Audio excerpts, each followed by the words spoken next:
Hello, everyone, and welcome to my second question and answer session. This week's topic is going to be about the cognitive decline series that I've kind of been going over. So welcome. Hopefully everybody's having a good day so far. So I've had a few questions sent to me, so I'm going to try to address those. And then if there's anybody that has some additional questions that come up, I'd be more than happy to try to address those as needed. Let me see if I can adjust this just a little bit because I think it's a little bit awkward the way it was. All right, so thank you so much for bearing with me. The first question I have was sent to me by Jessica, and her question was, if I'm diagnosed with mild cognitive impairment, how long till I get dementia? While these are great questions to ask, that's also one of those nearly impossible questions to answer. So a lot of that is going to depend on, of course, do you treat it? Do you not treat it? All of that. Right now, the conversion rate is estimated at 5 to 10%, which means that about 5 to 10% of the people with mild cognitive impairment actually convert to dementia. But that also is going to depend on a lot of other factors, what the genetics are, what the lifestyle is, all of those other things. Depending on your risk factors, you could convert much, much faster or not at all. So a lot of times it depends on the age of the person. So when I'm kind of talking to a younger person and they have like some factors that maybe are stable and unlikely to get worse, like say they maybe had a head injury in their past, but they're not particularly in a job that is going to expose them to more head injuries. So they're much less likely to get ongoing trauma. So those people, I would think, okay, may or may not convert to a dementia, especially if they have no genetics for a dementia. And they're APO allele 3, say that 5 times fast. If they don't have the APO4 allele, which could cause issues for dementia. We'll talk about that later. But if they just have the genetics that have the normal kind of building of the amyloid beta and clearing of the brain, and they start to take care of themselves, they have much less chance or a propensity to develop dementia. So those kinds of things they kind of need to kind of all take into consideration. If you're older, if you're talking about somebody maybe in their 70s or their 80s or even their 90s, then the chance of developing dementia is much higher. And then it might move much faster. And sometimes it also will depend on strokes. If there's a lot of vascular risk factors, then the greater chance of dementia occurs the more strokes you have. And if you're having a lot of what we call TIAs or transient ischemic attacks, which you may or may not know you're having, then you're also much more likely to convert to dementia. And those types of dementia tend to kind of go on what we call stepwise fashion, whereas you're stable for years and years and years, and then you have an event that causes the kind of decrease in blood flow, and then we see a big drop and change in the cognition. And then that's stable until there's another one.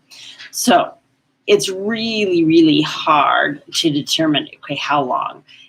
I always tell people this is the best time to at least finally recognize it. And then you can make lifestyle changes to hopefully reverse the decline, especially once you figure out what the cause of the decline is, okay? Because like we've talked about in some of these earlier videos, and we will continue to talk about as we go along, there are so many lifestyle factors that affect our brain and our aging. So the more we can prevent those from, affecting us, the better off we're going to be, okay? So hopefully that gives you a little bit of an answer. I know it doesn't give a great straight answer because they're just impossible to do in this case, but like I said, there's no time like the present to change your actual eating habits and your lifestyle in order to prevent further decline, because then you may never get it, okay? Let's see, what else kind of questions do I have? Let's see, Kevin writes to me and says, asks if I have a family member with dementia, will they be able to fully recover? Again, that could be a real tough question. To start, my first thought is, okay, well, is the person truly demented, and how far along are they in the process? Like, how bad are their scores if they've actually been tested with neuropsychological tests? Because occasionally we get these diagnoses on someone's record that may or may not be accurate, because a lot of factors play into it. Someone may appear to have a dementia, but it was more of a delirium. And to differentiate between a dementia and a delirium is a very transient event and is usually presents itself as extreme confusion. And it happens a lot in hospitals because you have an older person who has maybe an infection that's going on. Typically it's a UTI, is real common. And then they have hallucinations, they're confused, they don't know where they're at. And depending on the person, the family member that's with them, and whether or not they describe a long-standing history of memory problems, can depend on whether or not you diagnose delirium or dementia. Because you might have a family member that tells the doctor, okay, this person's been forgetting stuff for a long time. They do this, they do that. And if the physician is not experienced in aging disorders and decline of memory, they may not always recognize that some of this stuff is probably not a true dementia, but maybe within the limits of normal aging. We just don't know. There's just a lot of room for error because there's it's a low risk to diagnose someone with dementia. You're not treating that a lot. And sometimes there's some benefit, to be honest, to provide that kind of diagnosis. Might get someone a little bit more of support, either from their insurance company, for medications, that kinds of things. So they diagnose them as long as they meet the minimum criteria with that disorder, so they can kind of get them the support they need, which they might need justifiably. So that's the first step. You don't know truly how true the diagnosis is or what stage it's in. Because once we label someone, which is required by the insurance for treatment, it's just a label. It's a very broad label. And there isn't a lot of room for this is mild, this is moderate, this is beginning stage, middle stage, end stage. There's not a lot of room to describe that until you get with a provider that is actually going to kind of understand all of that and describe all of that for you. So that's some of what I do is we'll stage a dementia for people to help them get the best care that they need and figure out how their family members need to work with them to get the best out of them. Because a lot of times you get into families and there's conflict. They don't know how to treat the person because they don't understand the progress of the disease or they haven't done the research. So they get confused about what to do with these people and how to treat them and how much to expect out of them.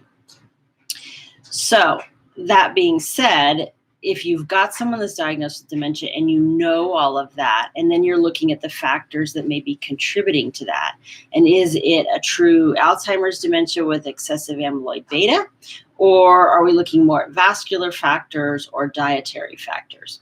So depending on what is helping contribute to the dementia and the decline in the cognition, it's hard to say if they can fully recover or not.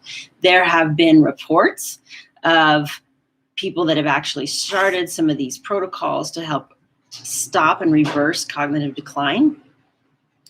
There are no long-term studies because what we're talking about is personalized medicine.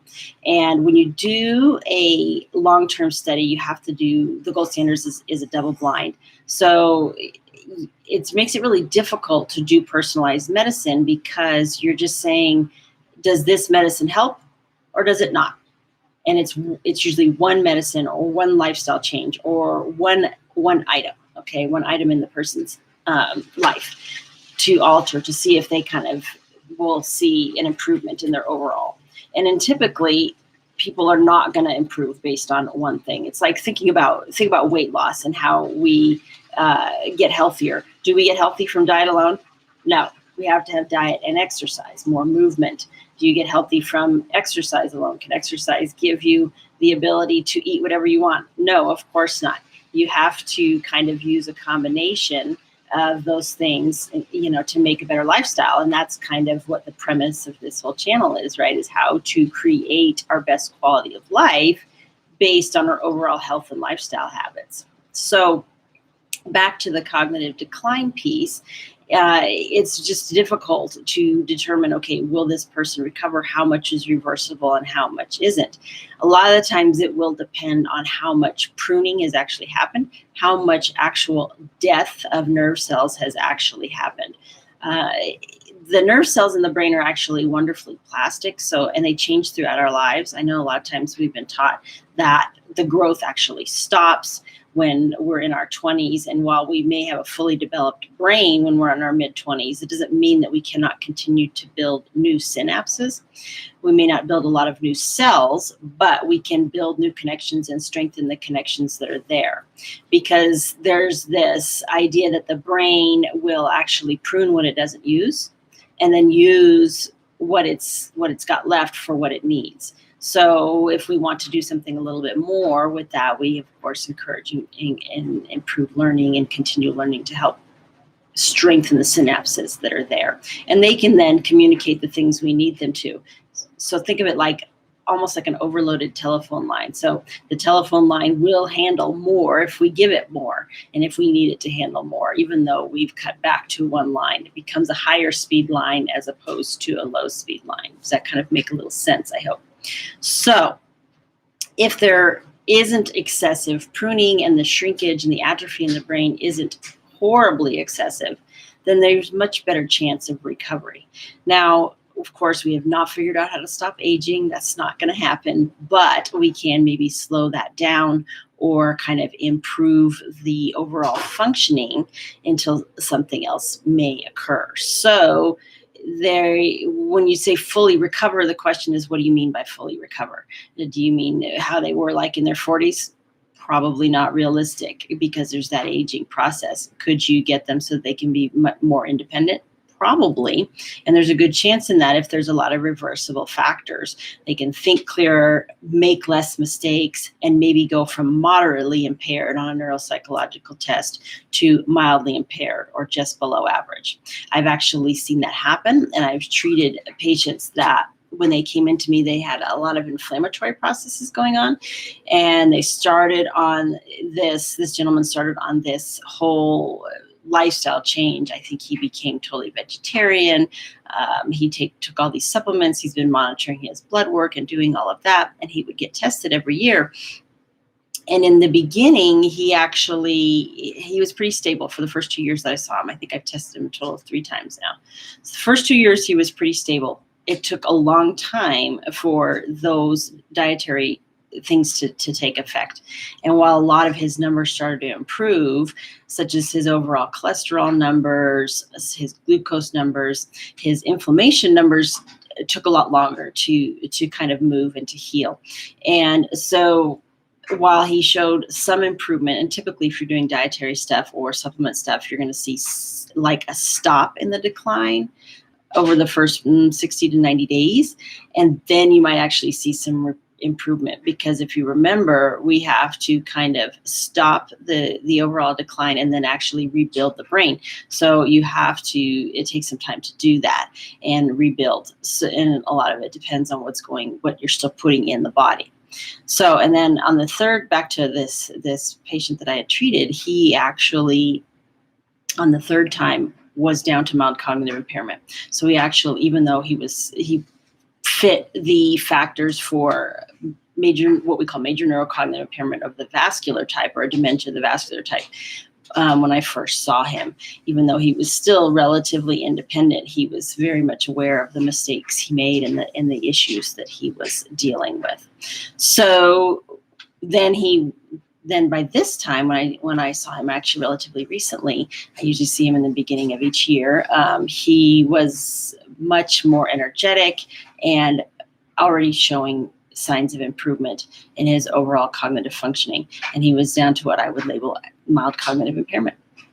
So that's over the course of about 2 years total from when I was seeing him. And he started this process before I actually tested him. He had started changing his diet and that kind of thing.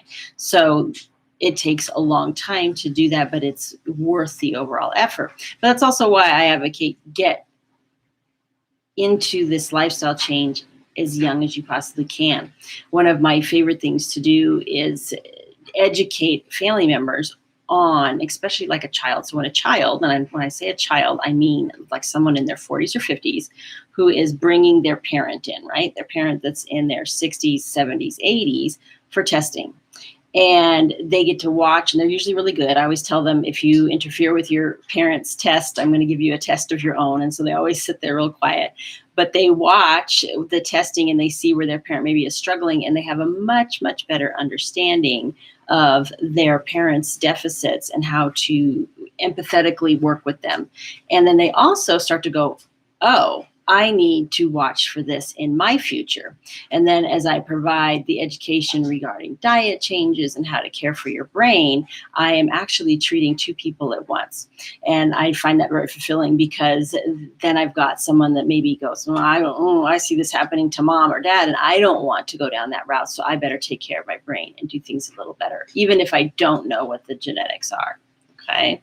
So that's kind of how you determine, in a nutshell, about recovery. Let's see. Another question comes from John. All of these things necessary to deal with the dementia are overwhelming. Where do I start? Okay. This is a great question, because we're going to get into this, and I'm going to actually start with this in the series next week, because I think the underlying issue for most of our chronic diseases today is going to be diet and toxins in our environment. But toxins in your environment are much, much harder to understand, because we really don't know where they're coming from. It's very, very hard to avoid them, right? Because we can't avoid pollution because it's in our air. We have all this. There's some stuff we can do, but not a lot. Okay. I mean, we can avoid toxins or detoxify a little bit easier, but it's not something that we can make big changes of unless we're going to go find a country that's not industrialized and go live there. I mean, that's an option, I suppose, but those things are very hard to change, even though they affect us. The biggest thing we can change is diet and exercise, basically, because our diet is easier to clean up. And the more we clean that up, and the more the food industry sees that we have a demand for this, or that it's necessary to do this, they will start feeding that, because of course it's market share.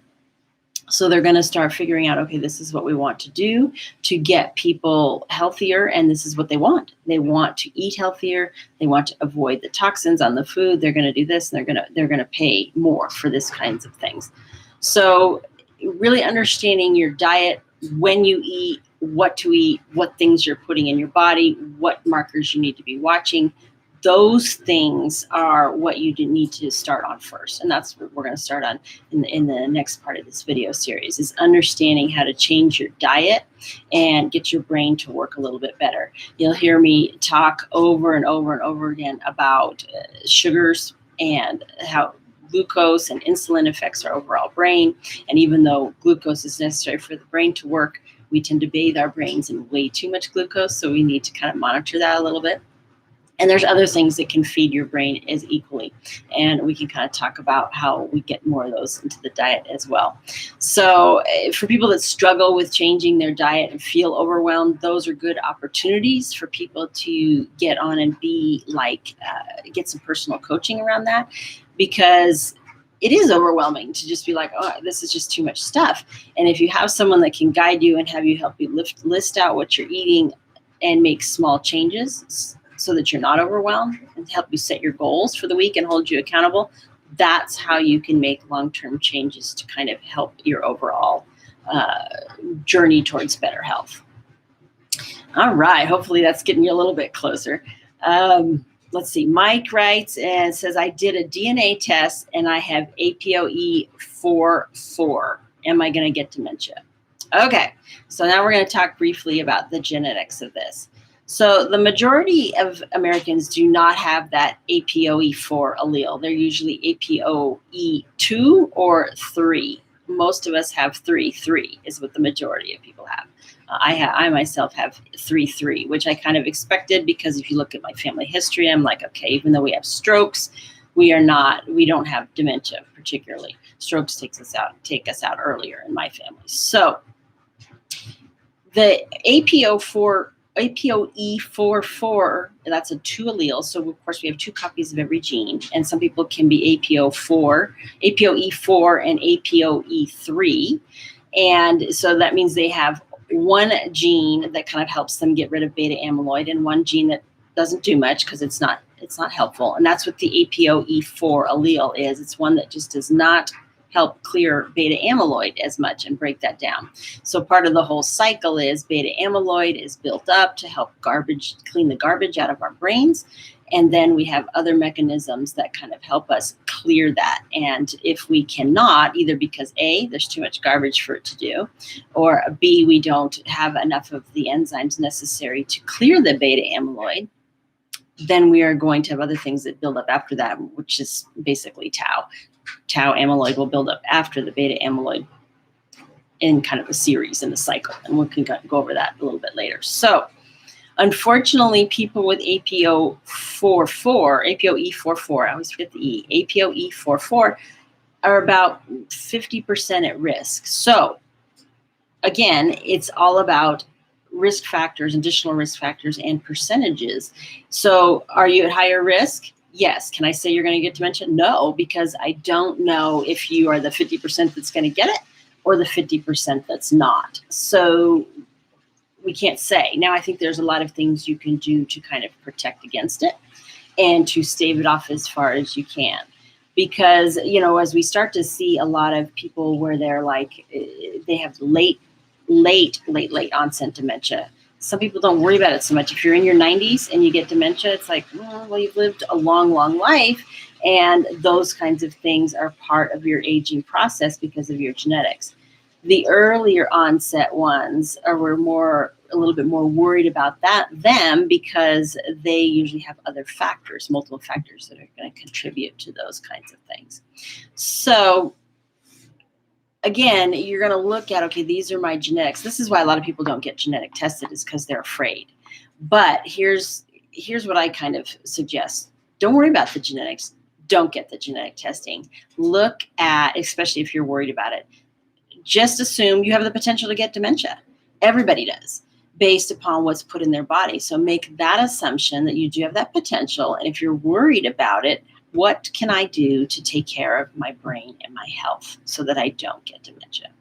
And there's just so many factors you can address as we go on and talk about the different types and the testing that's involved and how to monitor that kind of stuff. Then we can kind of figure out, okay, this is how I'm going to prevent it, or put it off as long as I can. I may not be able to completely put it off, but maybe we'll find some ways in our research to break down beta amyloid better, or tau proteins, so that they don't build up and tangle into our neurons. Who knows what we're going to come up with eventually. That still remains to be seen with the kind of medical establishments. So there is no guarantee that you'll get it, but there's no guarantee that you won't. So you have to just take steps that you can to live your best possible life. It's all about a risk-benefit balance when you're considering medications. When I'm talking to people about medications and treatments, I am not one that tries to say, well, you should get this treatment or you shouldn't. It's all about risks and statistics. And it's like, well, yeah, you're more likely to get this than not, or you have 6 risk factors versus this person that has 2 risk factors for whatever you're going on. And then only you can make that decision. And sometimes that's difficult because when people are looking for treatments, they are definitely looking for maybe reassurance and maybe an expert saying that, yes, you should do this. I try to avoid that because I really want individuals to have their own choice in the matter. And I try to just help educate them on what their overall risk factors are and empower them to make those changes and help them understand the statistics behind some of these things so that they can understand their risks versus benefit.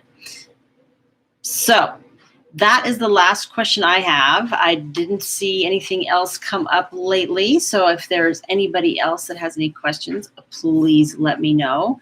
I have put a link to the website down below so that you can connect with me for some personal coaching if you have found the need for that or looking for someone to kind of help guide you in the right direction. A lot of the times I can help you figure out who you also need to look for in your area for practitioners that will do this kind of work. I'm connected to a lot of people in different states that do this kind of health coaching, as well as practitioners that can actually do the testing. And in the event that your insurance doesn't cover some of these things, we can talk about where to spend your money effectively if you want to kind of look at some of the biomarkers for preventing dementia. So thank you so much for listening, and thank you for all your questions. Please let me know if you have any others. And other than that, I will let you all go and have a great day.